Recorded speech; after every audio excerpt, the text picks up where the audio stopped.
Então, vamos lá.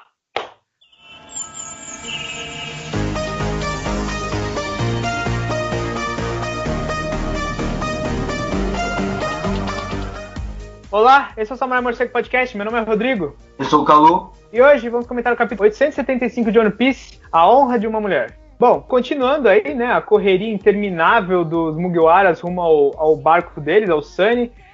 Eles estão, né, tentando parar a Big Mom de persegui-los, enquanto eles procuram também um caminho pela floresta lá das ilusões, né, aquela floresta confusa lá, que as árvores ficam se mexendo em todos os caminhos, né, para as pessoas se confundirem. O Luffy, ele tenta dar um soco de hack no Prometheus, mas ele passa ele, né, ele não consegue acertar ele, deixando nas mãos do Jinbei para que ele desse lá o golpe de karatê com água e esfriasse os ânimos do lacaio da Big Mom, né. Mas após aí muito tempo indo atrás da Nami, sendo guiado por aqueles ovos de tempestade, né, entre aspas, eu não sei exatamente qual que é a definição daquilo, o Zeus engole todos esses ovos que estavam no Climatact da Nami e vira uma grande nuvem carregada de trovões, né.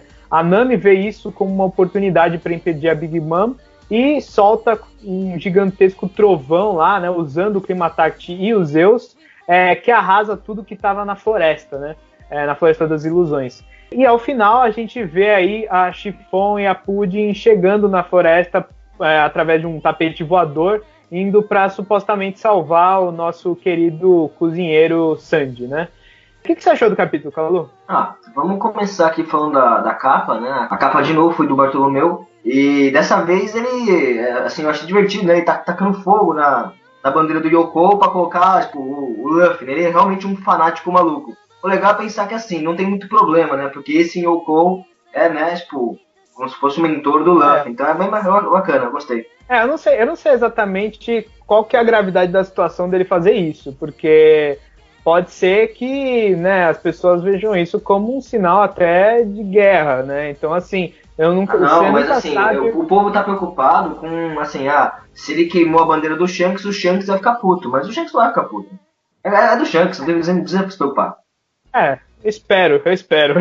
Mas vamos mas daí, indo pro capítulo, começa já, comigo me deixa uma dúvida. Que sereio é esse que tá lá, dentro do mar que o Chopper viu, e que tá pescando? O que tá fazendo? O que é isso? Você consegue imaginar alguém? Eu tenho quase certeza, posso estar muito enganado, mas assim, pelas evidências, eu acho que é o Aladdin, que é um dos membros da tripulação do Jinbei. A gente sabe que, né, o Jinbei tinha falado para eles irem embora da ilha enquanto acontecesse aquele caos do casamento lá, da Pudding e do Sandy, mas assim, você sabe que, né, companheiros são companheiros, e como o Jinbei ainda tinha ficado na ilha, ele estava naquela situação de risco, eu tenho quase certeza que os membros também, talvez, assim, eles ficaram só escondidos ali, e que eles possam até ser um elemento importante para que os Mugiwaras saiam dali, né? Porque a gente tem que lembrar que mesmo os Mugiwaras chegando no Sunny, eles ainda vão ter que enfrentar lá os filhos da Big Mom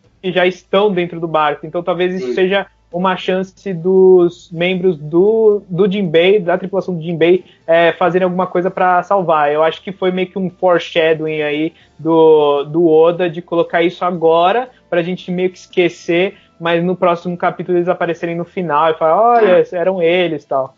Acho que é isso. Quando eu li essa parte, eu realmente achei assim, tá aí a solução que tava faltando, né? A solução do elemento externo chegar e ajudar eles. Mas no final do capítulo eles não aparecem, né? Mas acho que é por parece que ele passou pelo Saladin, que provavelmente é mesmo, e tipo, ignorou ele, ou tipo, conversou com ele, a gente não sabe. Mas é legal saber que agora a gente já consegue ver como é que vai se resolver um pouco o arco, né? Dificilmente ele não vai usar isso. Não, eu espero que sim. Então, dificilmente ele vai usar, né? Então, bacana, assim, começou já mostrando que, pelo menos mostrou, né, o que vai terminar, porque como eu tava falando no podcast anteriores, eu tô afim mesmo que termine, né, que encerre esse arco logo, porque ele já foi um puta do arco legal, ele não pode ficar enrolando mais muito tempo, sabe? Então é bacana ver que já tem um elemento que pode ser a salvação da parada toda. A parte deles correndo na floresta foi bem, mais ou menos, né, tirando assim, eles correndo, é eles correndo, né? É o mesmo quadro deles conversando com os riscos atrás de movimento, só isso. E a conversa que vale a pena. Mas bacana ver como o Oda usou os Zeus, né, a favor da situação, como se o Zeus fosse só uma criança, porque é só uma nuvem que tá comendo nuvens. E o fato da Nami ter alimentado ele, eu não sei se foi proposital que ela alimentou ele gigantescamente e depois usou ele contra a Big Mom. Eu acho que foi mais uma sacada de sorte, porque ela tava tentando só atrair ele pra longe da Big Mom. E calhou dele comer toda a carga do bastão dela, tipo, de uma vez só. E ela poder usar isso. Mas isso aí foi legal demais, sabe? Mostra que, tipo, a navegadora ali ganhou os poderes e sabe o que tá fazendo. E, poxa, ela conseguiu usar. É legal que ver a Nami brilhando no momento de luta, assim. Porque ela não tem muitos momentos de glória, né? O Jinbei, assim, né? Ele aparece de vez em nunca e quando ele aparece tem momento de glória. Aqui mesmo teve um, né? Jogando água contra os Zeus, explicando a coisa toda. E o Jinbei parece já um Mugiwara. E assim, como cada um tem sua função no bando, tipo, a Robin é arqueóloga, a Nami é navegadora, tem o cozinheiro, tem o músico. Ele parece que é tipo, um estrategista, sabe? Ele sabe o que tá fazendo, faz direitinho. Poxa, eu gostei dele liderando ali a situação do bando. Bacana, a sinergia dele foi legal. E eu já tô torcendo demais pra ele sobreviver e ser o novo Mugiwara. Assim, eu gostei do capítulo em partes, mas eu não sei, eu fiquei meio assim em conflito com algumas coisas. Eu achei, por exemplo, o final. Eu vou falar primeiro o que eu não gostei do capítulo, que o final eu achei ele bem fraco, assim, tipo, eu gosto de um final, né, meio um cliffhanger, assim, né, para você se empolgar com o que vai acontecer, mas eu achei o final bem morno, assim, em comparação, porque foi só aparecer a Chiffon ali, e a Pudding descendo, né, ela vendo lá que o Sandy tá lá e tudo mais, tipo, não teve, assim, nossa, o que vai acontecer? Tipo, isso não é o foco agora, assim, né, eu queria ver, por exemplo, o que sobrou da Big Mom depois daquele raio gigantesco. Com certeza ela sobreviveu, né, talvez ela não tenha nem sofrido muita coisa, né, porque ela é um monstro, mas assim, eu queria ver mais o resultado daquilo do que exatamente algo de fora, né? Então achei o final bem fraquinho para um capítulo de One Piece, mas assim, o resto, como você falou, eu gostei da química, né? A sinergia, como você tinha me falado, entre os Mugiwaras nessa fuga. Eu gosto dessa dinâmica de grupo quando eles estão em momentos de muito conflito, né? E eu gostei muito, assim, o dinamismo do capítulo foi muito bom até o final, assim, até a parte final. Por exemplo, até como o Oda colocou os quadros, né? Ele deixava tipo as páginas mais dinâmicas, a parte do Jinbei soltando lá o poder para apagar o Prometheus, tal, toda aquela fuga com o Pedro impedindo um golpe de espada. Eu gostei dos quadros, eu gostei do dinamismo. Aquela parte, tem uma parte que aparece uma câmera, assim, né, um quadro mostrando todos os personagens em foco, e aí atrás está a Big Mom, assim, né, bem atrás deles. E o Luffy, por exemplo, tá todo mundo querendo meio que despistar ela de alguma forma, só que o Luffy sabe, né, é uma das primeiras vezes que a gente vê o Luffy usando a cabeça, né, pra, tipo, ninguém pode se separar ali, porque se separar vai todo mundo ficar perdido, vai ser uma situação muito pior. E a Nami, né, como você falou, é bom ela aparecer, porque ao mesmo tempo um pouco esquisito esse final, essa conclusão aí do encontro com a Big Mom, mas ao mesmo tempo é criativo, né? Eu acho que o Oda, ele tá ganhando esse clímax mais pela criatividade do resultado, assim, de como ele resolver essa situação com a Big Mom, porque cara a cara não dá para enfrentar ela, então eles usam outras artimanhas, os Mugiwaras, para impedir ela. E a Nami, né, com esse poder aí que raramente ela usa atualmente, é uma forma interessante. Tem até nome o golpe dela, você viu? Assim, faz tempo que o povo não fala o golpe dela. Ela tem golpes, né? O Tornado Tempo, essas paradas assim. Sim, interessante também, é uma coisa bem off-topic aqui, mas assim, uma das primeiras vezes que eu vi o One Piece na vida foi naquela luta da Nami contra uma dos membros lá da Baroque Works. Eu não lembro qual que era a Miss, eu não lembro qual que era o nome do feriado. Do espeto, né? Dos espetos. E eu lembro que foi assim, muito, sabe, surpreendente, porque eu nunca tinha visto uma luta daquela, sabe, onde, tipo, os personagens, eles não estavam usando, tipo, habilidades de força, né, em um shonen. Eles estavam usando meio que, né, a Nami estava usando mais a criatividade, né, e assim, uma habilidade fora da força física.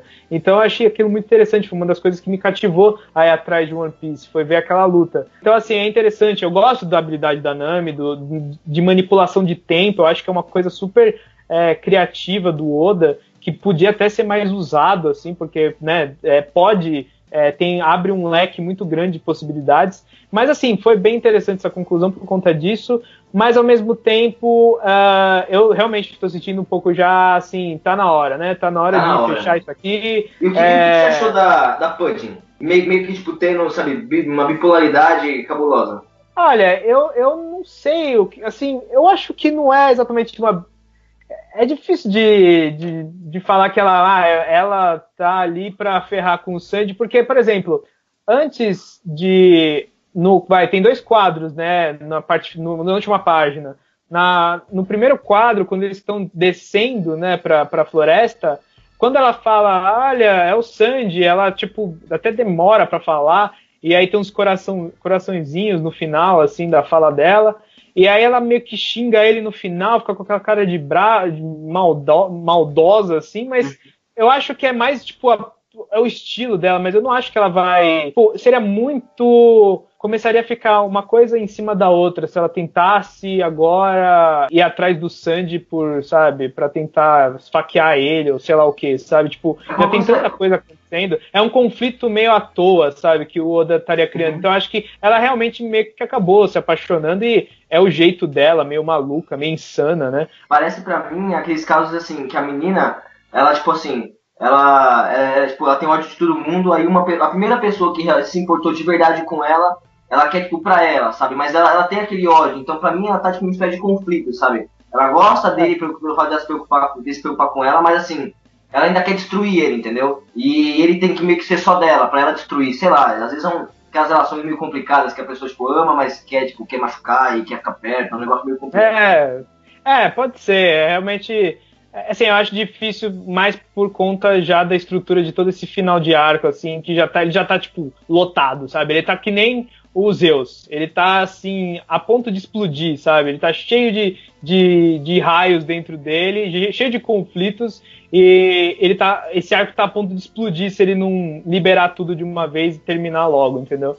Então, assim, e a paciência dos leitores também, sabe? Eu acho que tem uma hora que até os leitores mais fiéis de One Piece começam, não, vamos terminar aí, sabe? Eu tava gostando muito do clímax, né? De todo o clímax, né, do arco, mas assim, olhando agora um pouco para trás, eu acho que assim, a melhor parte foi a parte do castelo lá da Big Mom caindo, tal. Aquilo para mim já tinha dado uma sensação de finalização que depois agora ela está sendo meio que prolongada, né? É que nem aqueles filmes tipo O Senhor dos Anéis, o último, que tem 50 finais no final, e aí você fala, caramba, tipo, esse filme não acaba. Então, assim, tipo, é como se fosse isso, é como se esse arco tivesse se prolongando desnecessariamente, assim, ele tá começando a fazer isso. Eu acho que, assim, se não terminar em 2 capítulos, assim, vai começar realmente a se arrastar. Uma coisa que eu queria ver era um pouquinho de luta, não precisava nem ser muita coisa, porque eu não quero que arraste mais. Mas eu gostasse, tipo, o Brook e o Chopper se unissem ali e desse um pau no maluco, sabe? Luta, assim, a gente tem trechos de luta, né? A gente não tem mais aquelas lutas paradas, sabe? Contra um. Que, tipo, encara... Não, tipo, isso realmente não é impossível agora de acontecer. Agora é uma coisa bem mais dinâmica, assim, é mais integrado com o que está acontecendo com o resto. Então, tipo, o Jinbei, por exemplo, atacar o Prometeu, sabe? Tipo, é uma cena de ação, mas não é uma luta, né? Então, assim, é uma coisa distinta, né? Agora não tem mais essas lutas separadas. Uma coisa que eu queria mencionar antes da gente ir para as notas é que é interessante o Luffy não ter... Depois o Jinbei explica que ele é basicamente o Prometheus é uma bola de calor, né, como se fosse tipo um sol mesmo. Por isso que ele foi um fogo animado, só isso. Só que eu comecei a pensar sobre... Eu já tinha ouvido falar de uma teoria de que no final o Hack ele teria tipo uma outra evolução, assim, e que o hack ele não ficaria só no plano dos corpos, tipo, do corpo da pessoa ser ou não tangível pros ataques, mas meio que ultrapassar para a alma da pessoa. Então, assim, tem alguns personagens que, né, manipulam almas, tipo a própria Big Mom, e o Brook, por exemplo, né, ele ataca lá, né, ele corta a alma das pessoas com o ataque dele. Eu pensei no Zoro, por exemplo, que falam que o País de Wano, eu li recentemente uma entrevista aí com os editores, que o País de Wano vai ser o próximo grande arco da série, né, eles falam que o País de Wano vai ser uma parte assim gigante, assim, sabe, uma parte essencial da série, não vai ser tipo uma ilha qualquer, vai ser um momento importante para a série e que eles querem chegar num nível meio Enies Lobby com o País de Wano. Então, assim, a gente sabe que assim, um dos personagens mais proeminentes para serem um dos destaques do País de Wano é o Zoro, né? Não, com certeza, ainda mais que ele não aparece faz eras nesse mangá. Vixe, aí eu acho que o Zoro vai ser tipo, sabe, o foco da tela em tipo, bastante capítulos aí na saga do Wano. Vai ser o principal que a gente vai ver. Aí eu comecei a pensar, o Zoro, geralmente, a evolução do Zoro é sempre o que ele pode cortar e o que ele não pode, né? Desde Alabasta lá, com aço e tudo mais. E se, no País de Wano, ele se envolver com alguma coisa que ele consiga, depois do País de Wano, cortar almas, entendeu? Mais ou menos como o Brook, mas assim, eu não sei até que nível que o Brook consegue fazer isso. Mas assim, o Zoro conseguir chegar no nível que ele consiga só cortar tipo, a alma da pessoa e não cortar o corpo dela, entendeu? Mas é difícil, porque se você for pensar, como é que o Oda vai fazer isso? Assim, vou pegar um personagem, ele vai ter o mesmo poder de um outro personagem que já tinha isso e era maneiro, e vai ficar melhor que esse aí. Ele vai deixar o Brook. Vai fazer o que com o Brook? O que o Brook vai fazer? Tocar música? Pode fazer? Não, mas eu fico pensando se é meio que uma evolução do hack, entendeu? É uma evolução, tipo, todos os personagens no final vão ter que ter esse tipo de poder para meio que passar pro final, sabe? Pro último estágio. O Luffy poder ter isso e tal. Eu tô assim, divagando, já imagino os dislikes do podcast por conta dessa viagem minha, mas assim, é só uma ideia minha, porque eu achei curioso que assim, o hack geralmente era uma coisa que dava para usar para qualquer coisa, né? Mas como o Prometheus ele não é algo físico, sólido, mas ele tem uma parte da alma da Big Mom dentro dele. Então, assim, ou você conseguiria anular o poder do Prometheus através da água, como o Jinbei fez, ou através de anular a alma da Big Mom, entendeu? Então, assim, eu pensei nisso, tipo, porque o hacker ele não consegue fazer isso. Eu acho que seria uma boa evolução de poder se ele apresentasse isso como algo daqui pra frente. Porque, né, pode ser algo que envolva o próprio final, o próprio One Piece, sabe? Eles tenham que, tipo, encontrar a alma das coisas, né? Porque, teoricamente, o Gold Roger tinha essa habilidade. Enfim, é uma ideia minha, mas é uma viagem ao mesmo tempo, então era só para deixar aqui registrado. Registrado a minha ideia. Se algum dia isso acontecer de verdade, você vai poder falar, eu falei, mas eu avisei. Olha, falei, mas sei lá, não sei se vai acontecer. Mas enfim, qual que é a sua nota pro capítulo, Calu? Eu vou dar um capítulo mediano mesmo, não teve nada que me deixou empolgadíssimo. Os elementos bons que a gente comentou, cara, eu dou 7,5 pro capítulo. Eu acho que eu também daria um 7,5. Eu tava pensando 7 ponto alguma coisa, mas assim, acho que foi um capítulo, ele já começa meio que ficar um pouco desgastado, esse negócio da fuga e tal. Talvez, como a gente fala aqui, ler em volume melhore essa parte, seja um pouco mais dinâmico, mas assim, semanalmente está sendo meio arrastado, já começou a ficar meio arrastado. Eu achei criativo esse negócio do Zeus ser meio que a chave para impedir a Big Mom, mas ao mesmo tempo o final do capítulo foi bem, sabe, tipo, eu não tive, não teve graça para mim ver esse final, que geralmente o final dos capítulos de One Piece são meio, sabe, bacanas, assim, de você ver e falar, nossa, o que vai acontecer no próximo capítulo? Né? Eu acho que, tipo, o próximo capítulo eu nem vou lembrar direito que teve esse final aí, eu vou ter que dar uma relida antes, sabe? Tipo, às vezes... Pelo menos vezes tem capítulo semana que vem, né? Não vai ter mais um hiato, que é outra coisa que contribui pra essa sensação de arrastamento, né? Exato, tipo, teve 4 semanas aí que teve 2 capítulos, né? Então isso acaba também piorando a situação. Mas, assim, foi um capítulo bom ainda. Tipo, ainda tô animado com esse clímax, mas ao mesmo tempo já meu ânimo já tá diminuindo e eu tô começando a realmente ficar muito mais curioso para ver qual é o futuro do resto aí, do mundo de One Piece, né? Eu quero chegar logo naqueles capítulos de resolução do mundo. Que contam as consequências do arco, né? Isso para mim vai ser fantástico depois desse arco, porque esse arco foi bem importante. E é lógico, chegar em um ano, né? Eu tô muito curioso. E assim, quando a gente chegar em um ano, a gente vai ficar lá por um bom tempo. Então, assim, espero que seja bem impactante o começo, pelo menos, pra gente ficar animado. Mas, enfim, é 7,5 mesmo também. Tem uma pergunta do Heron Francisco aqui. Ele falou no capítulo anterior, né, se a Pudding ela está fingindo, né? Ele acha que ela está apelando pro lado emocional da Chiffon para conseguir aí a ajuda dela. Eu não acho, eu acho que, como eu disse, eu acho que esse conflito meio que já passou, entendeu? Para a própria estrutura do arco, assim. Se voltar com isso, eu não sei para onde que o Oda vai levar essa situação da Pudding e atrás do Sanji para quem, entendeu? Então, assim, eu acho que ela realmente está gostando do Sanji e ela quer algo com ele, assim, ou ela vai atrás dele, ou vai virar tipo uma Hancock, né? Eu tô com o Heron. Eu acho que essa menina tá fingindo. Não engoli que ela gosta, que ela se apaixonou de verdade. Ela tá sempre nesse jeito. Ou ela, no máximo, ela é bipolar maluca, ela gosta realmente dele, mas quer matar ele, entendeu? Mas que ela quer matar ele, ela quer, entendeu? Ou é bipolar, ou ela tá mentindo.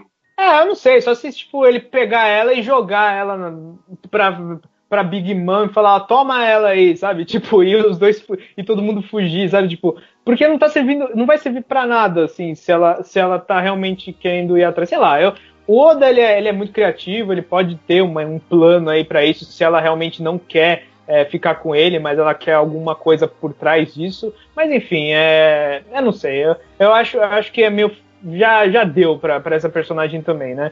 Mas, enfim, na verdade, ele falou que eram 2 perguntas, mas a gente estava falando antes das perguntas, né? A primeira pergunta mesmo, ele falou se os Zeus, se o comportamento dos Zeus e talvez até do Prometheus, né? Porque o Prometheus os dois ali funcionam do mesmo jeito, eles são um comportamento da alma da própria Big Mom, em relação à ingenuidade dela, o apego dela por comida, como é visto no flashback, né? Que ele seria meio que o lado infantil dela, né? E talvez até o Prometheus seja o lado de raiva dela, né? Quando ela ficar com raiva. É possível, né? Seria bem interessante se o Oda tivesse pensado isso, né?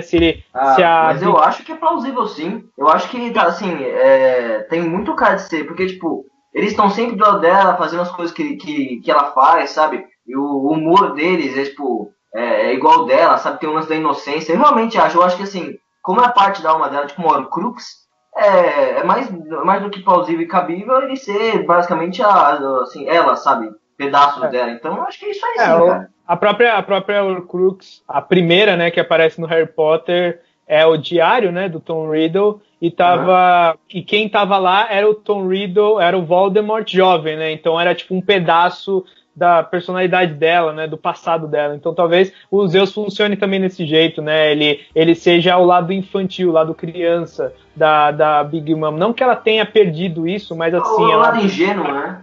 É um bom toque do Oda de entender os personagens que ele tem e colocar... De caracterização dos personagens, sabe? Ele não precisou falar nada desses personagens aí, e só com as atitudes leves que eles, assim, aparecem de fundo, dá pra você ver que ele colocou características da Big Mom nele, sabe? Porque os Prometheus dos Zeus, eles não são nenhum tipo estrategista, nenhum bicho inteligente, nenhum falador. Ele é igual a Big Mom, faminto, meio nervoso e brincalhão e inocente.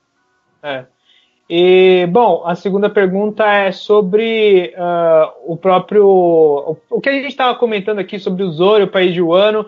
Ele fala que, né, se as pessoas sabendo que o Zoro porta aquela espada amaldiçoada, né, do que ele ganhou lá do Ryuma, ele vai conseguir trazer seguidores para ele, né, para os Mugiwaras, por conta de ter essa espada importante, lendária, ou se ele vai até, né, ou ele lutaria com alguns samurais ali do país de Wano e apostaria uma servidão ao perdedor, né, o perdedor que, né, provavelmente seria outra pessoa, né, não ele. Mas assim, é bem interessante. Eu tinha ouvido falar dessa teoria da espada deles ser uma coisa importante para o próximo arco, porque ela, né, ela é conhecida assim no mundo de One Piece. Essa espada, né, a Shusui, né, ela parece ser tipo, né, já parece que ela é o tesouro nacional do país de Wano e tal, então vai ser interessante. Eu acho que vai ter a mesma relação do Sanji, da Nico Robin principalmente, em Water 7, que as pessoas sabiam quem era ela foi caçada lá e isso meio que deu gancho pra Enies Lobby. Eu acho que o Zoro ter essa espada vai significar alguma coisa, além das habilidades dele que ele adquiriu, né, ao longo do tempo. Então, assim, ele vai ser muito importante. Agora, se vai trazer seguidores ou não, eu não sei. Eu acho que, assim, na verdade, vai ser algo negativo até para ele. Ele vai ser perseguido por ter aquela espada. Então, eu acho, né? Eu acho que, assim, a chance dele ser perseguido ou arranjar aliados, sabe, se dá bem ou se dá mal, isso é aquela 50% de chance para cada lado. Isso depende do que o Oda estiver tramando. Eu não acho que o Zoro tem em mente que a espada vai ter muita influência, sabe? Talvez ele pense que ele vai conquistar alguma coisa, mas eu não acho que ele tá indo, sabe, apoiado na lenda da espada para arranjar alguém. Talvez ele... porque eu não vejo o Zoro chegando assim, ó, me siga porque eu tenho a espada lendária, sabe? Ele vai chegar lá e não vai falar pra ninguém que a espada dele é lendária. Se alguém ver e querer seguir ele, legal, sabe? Ele vai tentar arranjar seguidor sem a fama da espada. Acho que o Zoro não falou nada tramando alguma coisa, não. Não, eu acho. Ele ficar. Tipo, ele não é o Usopp, né? Que vai falar, olha, me venerem. Mas assim, quando reconhecerem essa espada, aí vão começar a ir atrás dele, entendeu? Eu acho que. Com certeza. Aí a coisa vai ferrar pra ele, assim, e aí ele vai ter que usar as coisas dele. Se o Luffy encontrasse ele fala assim, ó, Luffy, é o seguinte, eu tenho uma galera que gostou e uma galera que não gostou. A que gostou tá do nosso lado, a que não gostou tá querendo matar a gente, tipo, coisa desse jeito. Eu acho que esse arco vai ser gigante. Eu não sei exatamente se o Luffy... Como que o Oda vai fazer o Luffy passar pra lá, assim, só se ele pular meses depois desse negócio da Big Mom, e eles estão lá, tipo, velejando e tal, e eles chegam em Wano, e aí acontece mais ou menos o que aconteceu no arco de Zou, né, que eles já aparecem após algum grande acontecimento. Pode acontecer isso. Eu queria ver, por alguns capítulos, um One Piece sem o Luffy. Sabe, tipo, eu sei que é difícil, o Oda não é o Togashi que some com o Gon, assim, por eras, mas eu queria ver, eu tenho curiosidade de ver um One Piece sem o protagonista, ou pelo menos mostrando muito mais os coadjuvantes, como o Zoro, né, que o Zoro, ele é um personagem que talvez, assim, ele não tenha o carisma o suficiente para segurar, assim, capítulos inteiros só com ele, né? Ele é meio que um personagem meio na dele, assim, meio quietão, então, tipo, sei lá, teria que ser uns capítulos meio criativos demais, eu acho, para segurar ele como um personagem principal do capítulo, mas, assim, relacionar com outras coisas, talvez construir mais a ilha e não focar tanto nos Mugiwaras, mostrar, tipo, os conflitos que a ilha tá passando. O país de Wano deve ter uma estrutura meio feudal, né, uma coisa meio Japão feudal, então devem ter, tipo, os líderes, pode ser até que tenha, sei lá, o Nobunaga do One Piece, sabe, aqueles caras que existiram mesmo, né, no Japão, os imperadores. Então, assim, seria muito interessante se ele explorasse o canon lá do país de Wano, pra gente ver, assim, pra valer o que tem de bacana, né, na ilha. Mas vamos ver, eu tô bem empolgado aí pra ver o que vai acontecer. Eu espero que seja um longo arco, mas um arco, assim, ao mesmo tempo tente ser diferente em algumas partes, não seja mais Ilha dos Tritões, sabe? Ou Dressrosa, que foi aquilo lá que, tipo, no final também, sabe? Eu tava, por favor, termine isso logo, né? Tipo, seja uma coisa um pouco mais bem mais dosada, talvez, né? Seja a palavra. Mas, enfim, então é isso. A gente vai ficando por aqui. Amanhã, a gente está postando esse podcast na sexta, mas amanhã, no sábado, dia 19, vai ter o podcast. Finalmente, a gente vai postar o podcast do Daft Punk. Então, a biografia do Daft Punk. Então, se vocês que gostam também dos nossos podcasts musicais, eu convidaria vocês a ouvirem esse, porque ficou bem bacana a conversa. Mas, então é isso. Então, vocês vão ter podcast duplo esse fim de semana para ouvirem. E é isso, então. Então, a gente vai ficando por aqui. Se você curtiu, dá aquele joinha, comenta aí o que você está esperando aí desse final aí, desses últimos capítulos de arco. Se quiser fazer pergunta também, como o Elon fez, pode fazer, sinta-se vontade que a gente gosta de responder. Também. Então é isso. Falou! Falou!